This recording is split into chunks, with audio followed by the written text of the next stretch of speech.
नमस्कार, मैं हूं राहुल सिन्हा और आप देख रहे हैं अड़ी, क्योंकि हमें है देश की पड़ी। पिछले 2 दिनों में पंजाब और हरियाणा के किसान दिल्ली कूच करने पर अड़े हुए हैं। दिल्ली से करीब 100 किलोमीटर दूर पंजाब हरियाणा बॉर्डर पर किसानों ने डेरा डाला हुआ है। प्रदर्शनकारियों के कारण दिल्ली और गुरुग्राम में भयंकर जाम की स्थिति बनी हुई है। आम लोग परेशान हो रहे हैं। इस सब के बीच प्रदर्शनकारी किसान हर हाल में दिल्ली चलो पर आमादा हैं, लेकिन पुलिस प्रशासन के भारी इंतजामों के कारण यह संभव नहीं हो रहा है। इधर केंद्र सरकार भी आंदोलनकारी किसानों की मांगों पर बातचीत के लिए तैयार है। प्रदर्शनकारी किसानों की मुख्य मांग एमएसपी यानी न्यूनतम समर्थन मूल्य की गारंटी। क्या आप जानते हैं कि एमएसपी की गारंटी क्या है? अगर यह लागू हो गया तो देश की अर्थव्यवस्था पर इसका क्या असर पड़ेगा? इससे भी बड़ी बात, एमएसपी की गारंटी से आम आदमी की जेब क्यों कटेगी और महंगाई कैसे बढ़ जाएगी? आज हम इन्हीं सवालों के साथ अड़ी में आपके लिए आपके सामने लेकर कई सवाल आए हैं, क्योंकि एमएसपी की गारंटी को लागू करने के खतरों पर कई अर्थशास्त्रियों ने सरकार को आगाह किया है। क्या वाकई ऐसी स्थिति है? इस पर चर्चा करने के लिए हमारे साथ खास मेहमान होंगे, लेकिन उससे पहले ये बड़ी खबर। थोड़ी देर में सरकार किसानों के बीच फिर से बातचीत। अर्जुन मुंडा, पीयूष गोयल की किसानों से बात होगी। वीडियो कॉन्फ्रेंसिंग से किसानों से बात की जाएगी। कुछ विशेष शर्तों पर बात करेंगे किसान। बैठक का प्रस्ताव किसानों की ओर से आया है। तो ये महत्वपूर्ण खबर है उस सब के बीच में, जब सरकार और किसान के बीच में बातचीत नहीं हो पा रही थी। अब ये खबर आ रही है कि सरकार और किसानों के बीच में बातचीत होगी। इसमें अनुराग ठाकुर भी मौजूद रहेंगे और ये जो बैठक हो रही है ये वीडियो कॉन्फ्रेंसिंग के जरिए हो रही है।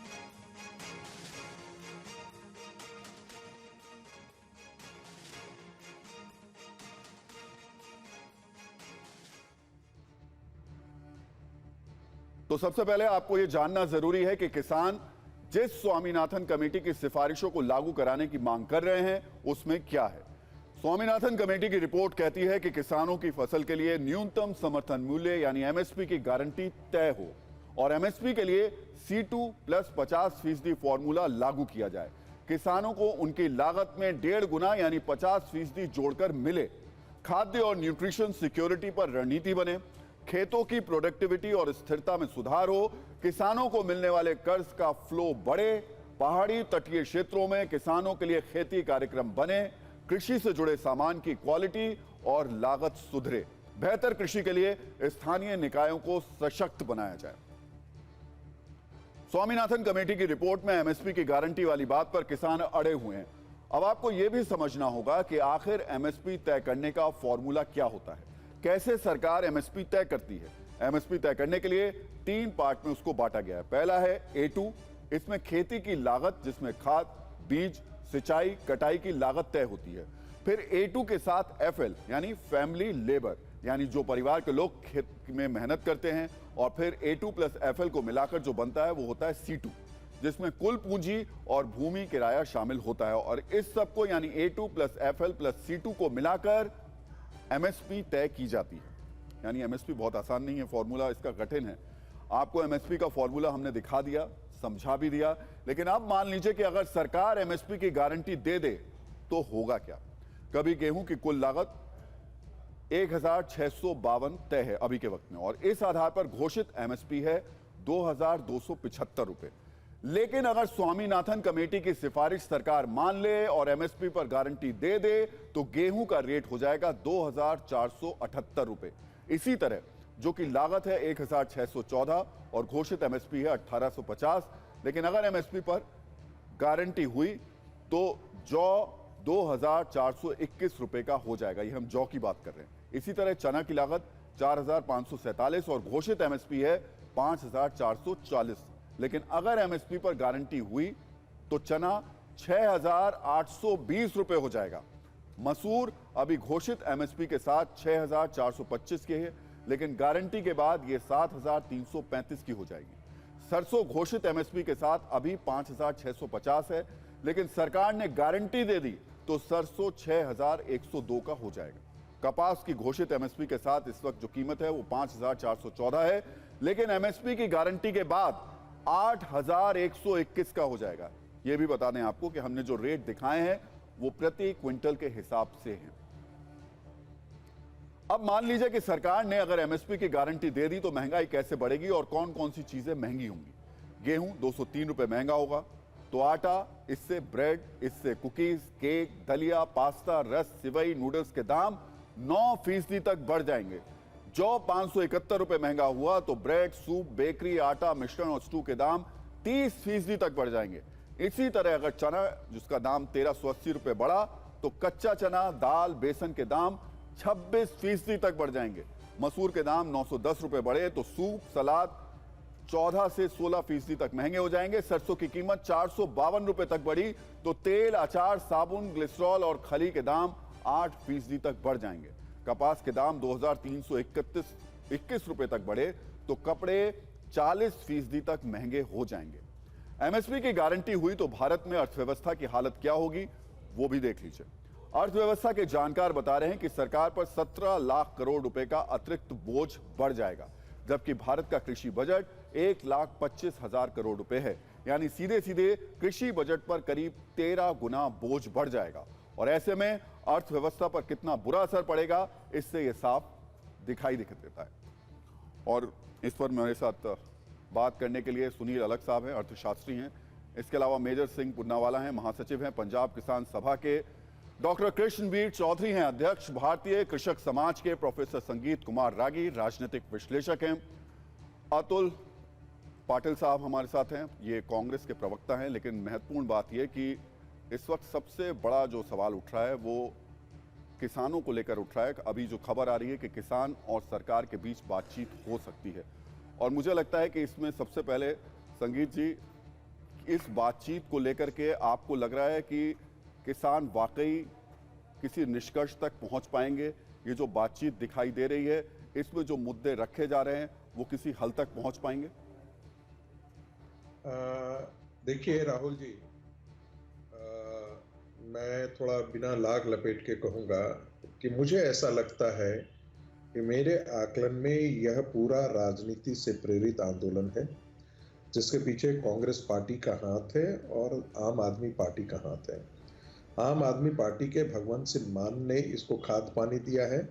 कांग्रेस पार्टी के दीपेंद्र हुड्डा और वहाँ के पंजाब के जो उनके नेता हैं, उन लोगों ने तय करके ये सारा, और डेट भी मूवमेंट का, कब हमको दिल्ली के लिए चलना है, कब नहीं चलना है, ये सारी बातचीत के आधार पर इनके बीच में तय हुई है। मुझे ऐसा लगता है कि जैसे ही इसके आप एजेंडे को देखते हैं कि आप WTO से बाहर आ जाइए, एक के बाद एक एजेंडे जिस प्रकार से जुड़े हुए हैं, उसमें मुझे ऐसा लगता है कि ये जानबूझ करके चाहते हैं कि 2024 से पहले इस प्रकार की फसाद आयोजित किया जाए। और जो किसान लोग हैं उन्होंने जानबूझ करके ये प्रस्ताव भेजा है ताकि जो अब तक जिम्मेदारी उन पर डाला जा रहा था कि देखिए हम तो किसानों से बातचीत कर रहे थे, वही आगे नहीं आ रहे थे, इसीलिए किसानों ने प्रस्ताव दिया, क्योंकि सबको, किसानों को ही दोषी ठहरा रहा था कि आप पंजाब से चलते हैं और ट्रैक्टर और ट्रॉली लेकर के आप चलते हैं, दिल्ली में आइए, कोई दिक्कत नहीं है, यहाँ प्रदर्शन सब चीज होते रहे, लेकिन आप ट्रैक्टर लेकर के आए, ट्रॉली लेकर के 2500 आए, सड़कों को घेर लें, ये तो कहीं से वाजिब नहीं है। दूसरी बात, एक बहुत महत्वपूर्ण सवाल मन में आता है, कर्नाटक से किसान आ रहे हैं, पंजाब से किसान आ रहे हैं, बिहार से किसान तो नहीं आ रहे हैं। अभी आप किसानों के संगठन को आप देखेंगे तो मूलतः आपको ध्यान में आएगा कि ये मूलतः संगठन, जितने किसान के संगठन है, ये ग्रीन रेवोल्यूशन से। प्रोफेसर रागी, लेकिन अगर पंजाब से किसान आ रहे हैं और बिहार से नहीं आ रहे हैं तो हम ये तो नहीं कह सकते कि किसान नहीं है, किसान तो आ रहे हैं। लेकिन मेजर सिंह पूनावाला, सवाल सबसे महत्वपूर्ण यही है, आप जिन डिमांड्स को लेकर के सरकार के सामने आ रहे हैं, आऊंगा प्रोफेसर रागी में, जिन डिमांड्स को लेकर आप सामने आ रहे हैं उसमें ओल्ड पेंशन स्कीम आ जा रही है, उसमें नई शिक्षा नीति आ जा रही है, ये डिमांड्स किसान की कहां से आ रही है? सबसे पहले तो मैं ये बात करनी चाहता हूं कि जो भाई साहब बोलते हैं कि ये राजनीति से प्रेरित है, हम ऐसा बोलते हैं कि सभी राजनीतिक पार्टियों ने जो अब तक सरकारें रही उसने किसानों के साथ धोखा किया है।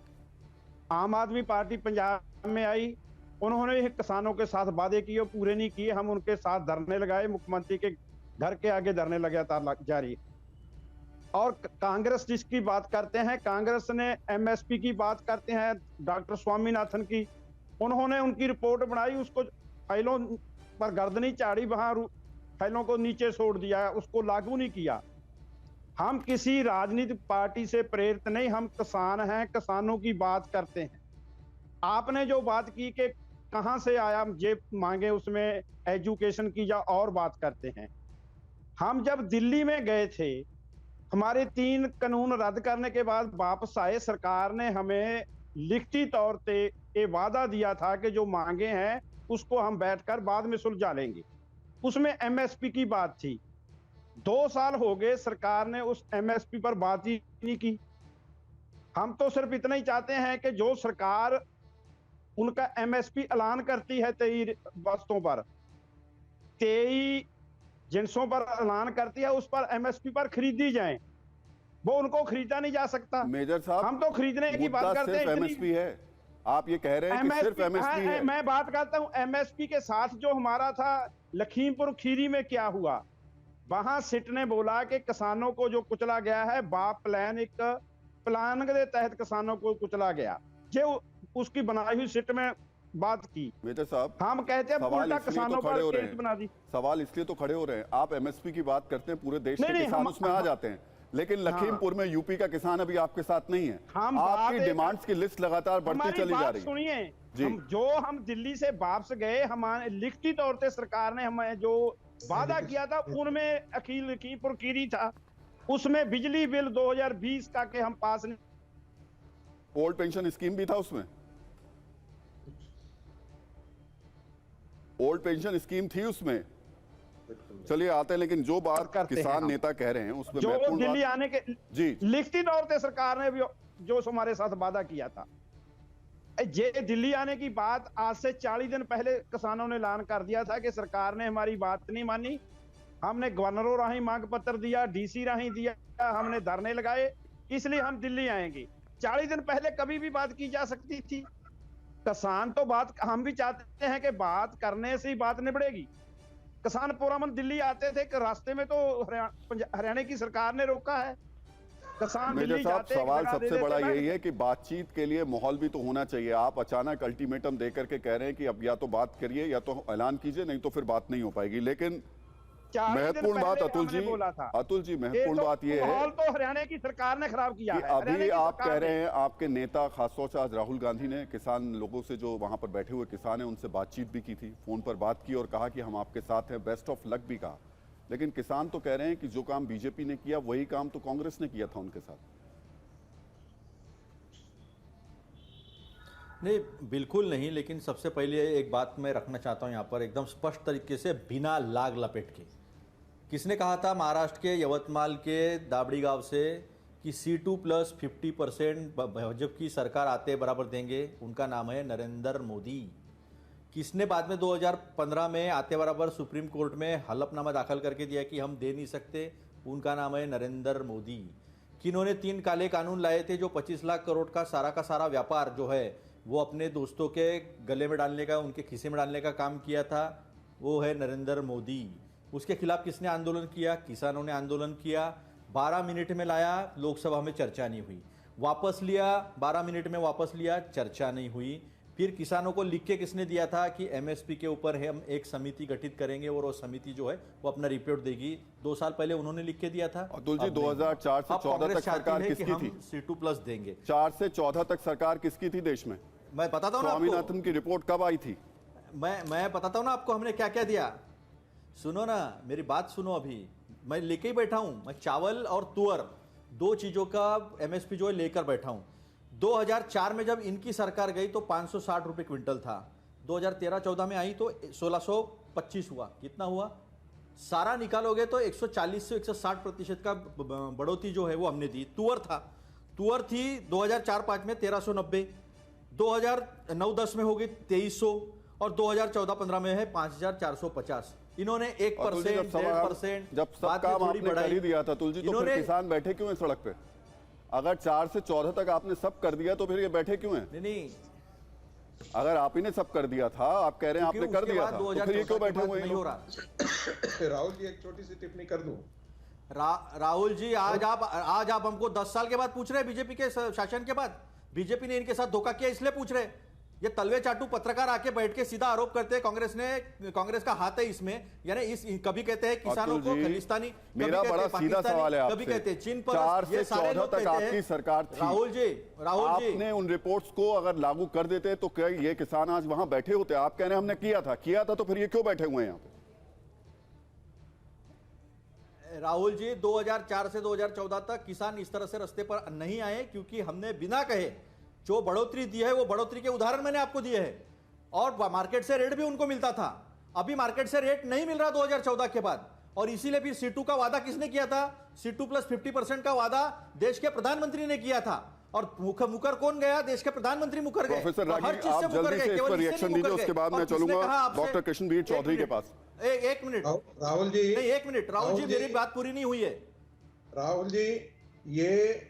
जी, ये 16 अप्रैल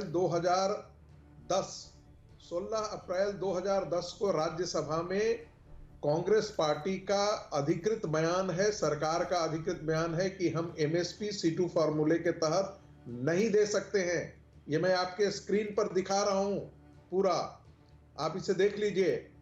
ये झूठ बोल रहे हैं। यही सरकार थी ना जो कहती थी कि पैसे नहीं, क्या बिल्कुल नहीं। पर फलते हैं।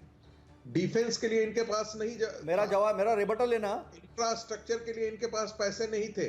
देखिए, मैं कह रहा हूं नरेंद्र मोदी को आप हराइए, लेकिन नरेंद्र मोदी को अराजकता पैदा करके मत हराइए। आप चुनाव में जाइए, चूंकि चुनाव में जनता ने आपको खारिज कर दिया है। आप 53 से 44 और 40 सीट पर आने की नौबत आ गए हैं। आपके मुख्यमंत्री, पूर्ववर्ती मुख्यमंत्री, बड़े बड़े सारे नेता भाग खड़े हुए हैं। संगीत जी, मैं आऊंगा आपके पास में। अतुल जी, जल्दी से जवाब दीजिए, उसके बाद में मुझे किसान नेताओं के पास जाना है। जल्दी से जवाब दीजिए। सड़कों पर अराजकता पैदा हो। नीति तो आप करने लगे हैं, किसानों की बात की है। ये विश्लेषक के नाम पर जो है ये भाजपा के तलवे चाटने वाले नहीं, देखिए, अब आप ना पर्सनल उस पर मत जाइए मुनासिब नहीं लगता। अतुल जी, पर्सनल उस पर मत जाइए। उन्होंने डेटा रखा, उस डेटा का जवाब दीजिए ना। उन्होंने आंकड़े रखे, उस आंकड़े का जवाब दीजिए। मैं डेटा का जवाब, अटैक पे मत जाइए ना, आंकड़े से जवाब दीजिए। ये कहा 140 से 160% तक सारे एमएसपी जो है वो दाम बढ़े हैं, इसलिए किसान रास्ते पर नहीं आया। किसान रास्ते पर आए तो हमने जो रास्ते पर आए हमने बात किया, हमने किले नहीं ठोकी, हमने दीवारें नहीं खड़ी की। और दूसरी बात, जो गलत डेटा फैलाया जा रहा है कि 11 लाख करोड़ लगेंगे, वो लोग फैला रहे। डॉक्टर कृष्णवीर चौधरी साहब, अब सवाल यही है, ये कह रहे हैं कि इन्होंने तो सब कुछ कर दिया था। नहीं, मुझे क्या 2004 से 14 तक ऐसे हालात थे कि किसानों को सड़क पर नहीं उतरना पड़ा था, और ये हालात 14 के बाद पैदा हुए? क्या कांग्रेस की सरकार उस समय नहीं थी जब किसानों पे रात को 12 बजे चारों तरफ से घेर कर और उसमें विजय घाट पर जो है और गोलियां चलाई गई थी? ये कहना बहुत आसान है। क्या मुल्तई में जब 27 किसानों को दिन दहाड़े गोलियों से भून दिया गया, क्या तब कांग्रेस की सरकार नहीं थी? बात ये करिए कि आपने यूपीए 1 और यूपीए 2 में कुल एमएसपी पर खरीद 5,50,000 करोड़ की हुई, और अब जो सरकार है इनकी खरीद 18,39,000 करोड़ की हुई। कितना गुनी हुई? आप कैलकुलेट करिए। झूठ बोलने से काम बिल्कुल नहीं चलेगा। क्या केवी थॉमस ने राज्यसभा में ये बयान नहीं दिया क्या कि हम एमएसपी लागू नहीं कर सकते? क्या ये सच्चाई नहीं है कि किसान आयोग में जो है स्वामीनाथन के साथ मेरी भागीदारी रही है, और जब बार बार हमने कहा तो आपने कहा नहीं, सरकार ने, ये नहीं होगा। सच्चाई से मत मुकरिए। जी, सुनील अलग साहब। और रही बात वायदे करने की, वायदे, एक मिनट, हेलो जी, आपकी बात पूरी। बात ये हो रही है इस समय कि 36% सिंचाई के संसाधन थे, 36% आपकी सरकार तक, और वो 36 से बढ़ के 51% इस सरकार ने किए हैं सिंचाई के संसाधनों में वृद्धि की है। उत्पादकता बातों से नहीं बढ़ी, फूंक मारने से नहीं बढ़ी, किसान की मेहनत और संसाधनों को देने से बढ़ी है। अब रही बात एमएसपी की, मेरे मित्र कह रहे थे कि 3 काले कानून वापस लिए। अगर चौधरी महेंद्र सिंह टिकैत पूरे जीवन भर लड़ते रहे अपने आंदोलनों में, हम लोग लड़ते रहे कि बाजार खुला होना चाहिए, बाजार खुलेगा तो ज्यादा ग्राहक होंगे और माल के पैसे ठीक मिलेंगे। आप बाजार नहीं खुलने दिया, एमएसपी किसको लागू करवाना चाहते हैं जब बाजार नहीं खुलेगा? लेकिन आज महत्वपूर्ण सवाल ये है कि अगर ये एमएसपी लागू हो जाती है, चौधरी साहब मैं आऊंगा आपके पास में, अगर ये एमएसपी लागू हो जाती है तो उसका इंपैक्ट क्या पड़ेगा? क्या इसका फायदा किसानों को मिलेगा या फिर जो आम आदमी है वो महंगाई के बोझ तले और दब जाएगा? देश की अर्थव्यवस्था के लिए ये एमएसपी अगर लागू होती है तो क्या बनेंगे? सुनील अलग साहब मेरे साथ है, मैं आऊंगा आपके पास, अर्थशास्त्री हैं सुनील जी। जो स्थितियां बनती दिखाई दे रही हैं, एमएसपी अगर लागू होता है गारंटी वाला, क्या स्थिति होगी देश की? देखिए, मेन जो है मिडिल मैन जो पहले थे, और जब तक लास्ट 2 इयर्स में जो भी गवर्नमेंट ने किया है, मैं ना बीजेपी के तरफ हूं ना कांग्रेस के तरफ हूं, इसलिए मैं एंड में आप आए मेरे पास। देखिए, आप जो उन्होंने कहा था खुला मार्केट में किया होता, देखिए उनको इन्फ्लेशन कंट्रोल करना है, पैसे भी कितना ऐसे दिन दिहाड़े आप पैसे भी खर्च कर देंगे एमएसपी पे तो लोग को जो फ्री राशन मिल रहा है वो भी चला जाएगा। जो भी है गवर्नमेंट के पास अगर 100 रुपया है तो उनको सोच के खर्च करना है। जो भी आप बिना सोचे समझे कोई भी बोल दे कि भाई एमएसपी कर दे, मिडिल मैन को रिमूव कर दे। उन्होंने 2 साल पहले ओपन मार्केट किया था। ओपन मार्केट में जो प्राइस, कितने लोग आ रहे हैं एमएसपी पे, जो करंट एमएसपी है कितने % आ रहे हैं, और स्वामीनाथन रिपोर्ट कब का लिखा हुआ है, उन्होंने उस वक्त क्या किया कहा था, और अब जो हो रहा है, अब जो देश में सिचुएशन है, दूसरी सिचुएशन आ गई है ना। तो आप करंट सिचुएशन से देखिए, लोग कह रहे हैं कि जो हम टैक्स दे रहे हैं, जो इन्फ्लेशन है, अब जो भी फार्मर्स जो आ रहे हैं, जो पंजाब से आ रहे हैं, प्लीज डेमोक्रेसी से जो राइट है आपकी जरूर रखिए, लेकिन ये नहीं है कि आप ऑर्डिनरी सिटीजन जो टैक्स दे रहा है उसको ये सवाल हम उठा रहे हैं, उसको ये कर लीजिए। देखिए सुनील जी आएंगे, ग्रुप इस पर भी आएंगे, ये भी बड़ा महत्वपूर्ण सवाल आपने उठाया। लेकिन सवाल मेजर साहब आपसे यही है कि अगर एमएसपी को लेकर के जो आप कैलकुलेशन कर रहे हैं, क्या आपने कभी ये सोचा कि अगर ये एमएसपी लागू होती है तो किसान छोड़िए, देश जिस तरीके से विकास के लिए संघर्ष करते हुए आगे बढ़ने की कोशिश कर रहा है, काफी पीछे चला जाएगा? ये लोगों को डराने की बात है कि किसानों के साथ में। मैं सवाल पूछता हूं, जब हमें 1.5 रुपये किलो प्याज लिया गया, वो बिका 100 रुपए किलो, वहां तो एमएसपी नहीं थी। टमाटर 250 रुपए किलो बिका, तब तो एमएसपी नहीं थी। सरसों का तेल 200 रुपए लीटर बिका तो एमएसपी नहीं थी। कपड़ा कहाँ रेट से मिलता है तो एमएसपी तो नहीं। किसकी इन पर गारंटी है कि उनको रोकते हैं?